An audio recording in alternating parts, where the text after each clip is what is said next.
actually met back in 2012. I'd gone out to the States, to North Carolina, to do a gap year. And I ended up staying for 5 years, which my parents were, of course, thrilled about. I told them I was going to do 1 year, come back to university, and I just stayed in America. And not only that, but I met Mac, and a year and a half later, we got married. So we've been married for almost 10 years now, and we've been making music together since we first met. I actually grew up listening to more like rock and metal. His first concert was Def Leppard, wasn't it? Like the old night. And then, funny enough, the first gig we went to was a metal band called August Burns Red. I've always had this heart for acoustic music, and it's always kind of been there. And then when I met Laura and we started singing together, it just naturally flowed that way. And there was so much like chemistry and emotion when we would sing together, and it just felt right. It's kind of fell into it. Yeah, it's kind of become the heart of what we do is our harmonies, our vocals, and then acoustic guitar, and then we've kind of built it up from there to create different kinds of tracks. So yeah, there's a beautiful intimacy with acoustic music and a vulnerability that I think is particularly special. I have parents that love music and would listen to a lot of different kinds of music. My family, my mum's side of the family from Ireland, and I definitely feel like there's something that's been carried through to me with the kind of Celtic, folky kind of sound. I've always loved that kind of music, folk music, and more traditional British folk music.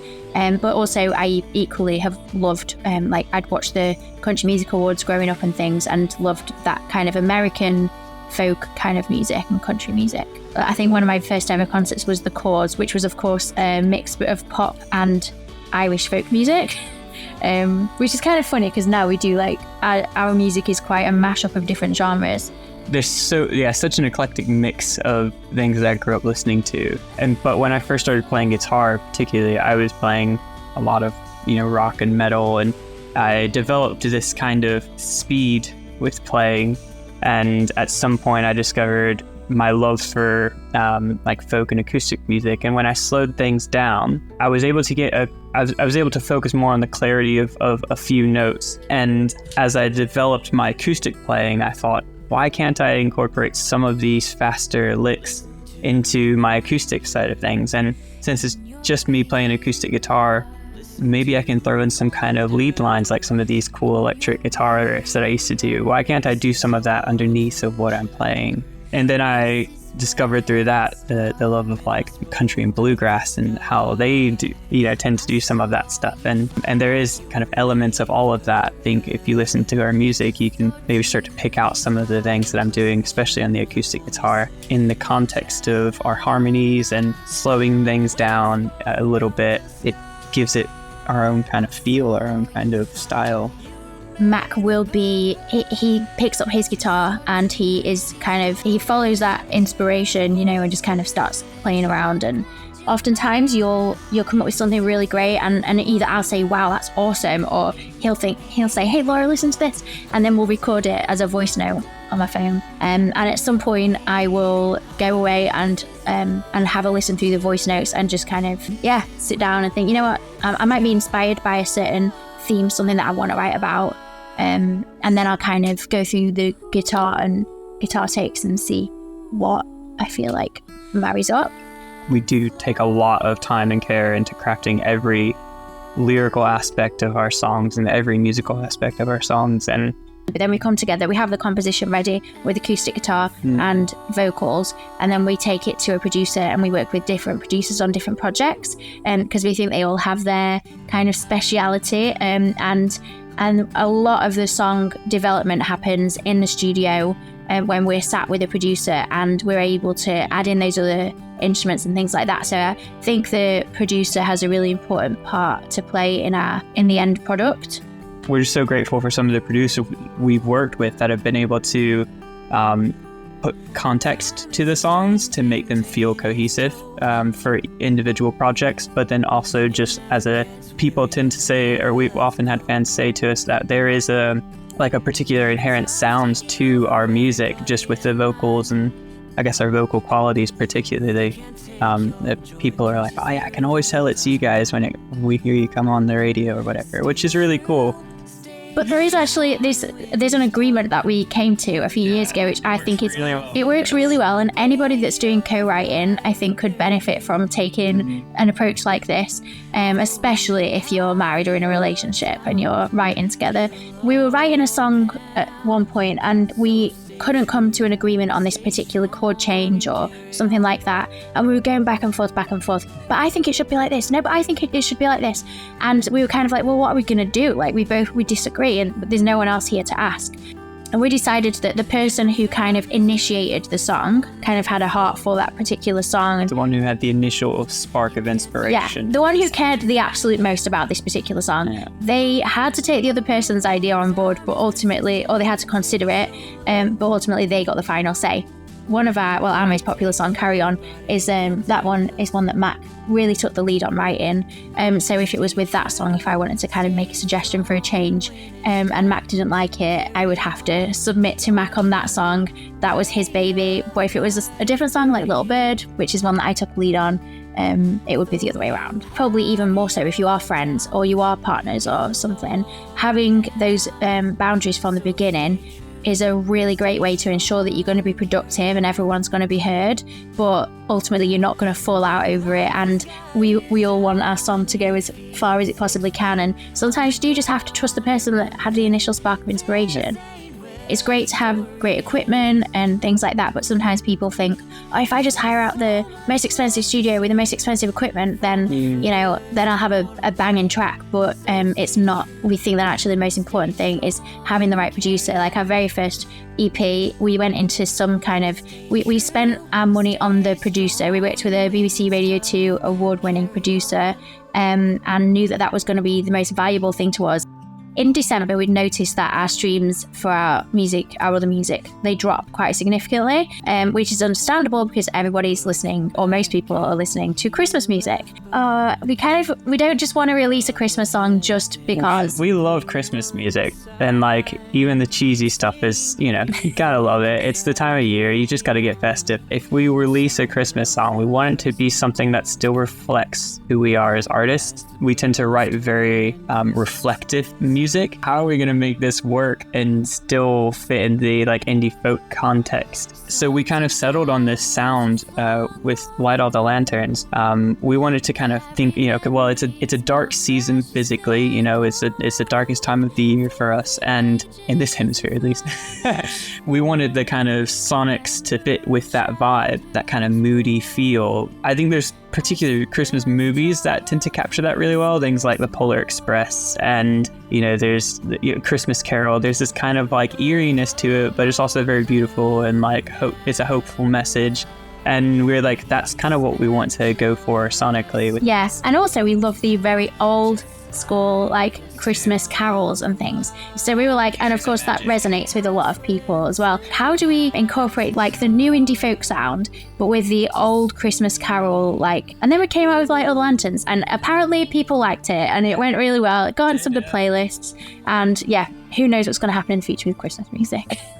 I would say that my favourite festival to play at is Between the Trees Festival in South Wales. It's an indie folk festival. It's pretty hippie, and there's even elements of faith and things as well, I would say, and spirituality, but it is a really cool family festival, and everyone is there because they love music. They are so welcoming, and the last time we played there, it was packed out tent and everyone was singing really loud with us, which was lovely. I think one of our favorite local gigs is probably the Chain Locker in Falmouth. I do every time. It's just, we have so much fun in that venue.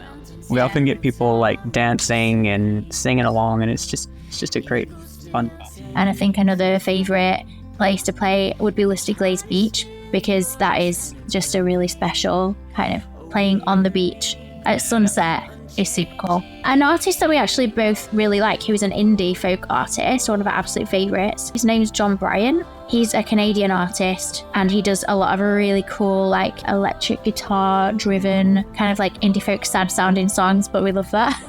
I feel like he would be somebody really cool to work with. Definitely. That's really tough. Just picked up Fleetwood Mac. I don't feel like we couldn't add anything to that. I mean, that's already just basically perfection. Yeah. We also love we love the Paper Kites.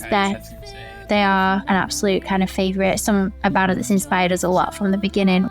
The EP is called Memories Live On. The artwork is all black and white. It's got an old school sound to it. We were slightly inspired by the music on Poldark. I don't know, where people are going to be listening to this, but being in Cornwall, we're surrounded by, things like the tin mines and fishermen, and we're very much aware that the land that we live in has got a history and people still talk about it, and people remember. And a lot of what folk music is all about is telling stories about things that have happened in the past to keep things alive, to keep people's memories alive, and to keep the memory alive of certain things that have happened. And I think that's one of the reasons that I love folk music, is that it's people are singing about things that really matter, and real life people, just a normal person doing their normal job, but actually remembering the stories of normal people. I think that's a really cool thing. So we've kind of tried to capture a little bit of that in our lyrics for this EP, hence the title Memories Live On. It's been inspired by the Cornish coastline where we live. Yeah, like you said, I think it really does capture the sound of the Cornish coastline. Something about the ocean that's kind of captured in the music. We actually had the privilege of working with some really epic musicians on this, and an epic producer, Andy Bell, who's the producer that we worked with for our very first EP, First Light. So he's won BBC Radio 2 Folk Awards and has worked with pretty much everyone and anyone in the folk scene. He brought in some really great, top-notch musicians to play the string parts. So we had Ben Nichols on the double bass. He's played and toured with people like Seth Lakeman and Sam Sweeney on the fiddle. And he just captured... I love working with musicians, where you don't have to give them any clear direction. They just will hear the song and do the right thing. We were just blown away by what the people playing the other instruments added to the track. Yeah, there's definitely a moodiness to some of the tracks, which definitely reflect at least the weather in Cornwall. Definitely. Nothing else. But then there is one song that also, it's a bit brighter sounding, and I think it reflects more of the kind of Cornish summer and springtime, which can be quite bright and vibrant and playful almost. We would love to have some of our music featured on BBC Radio 2. That's a goal of ours this year.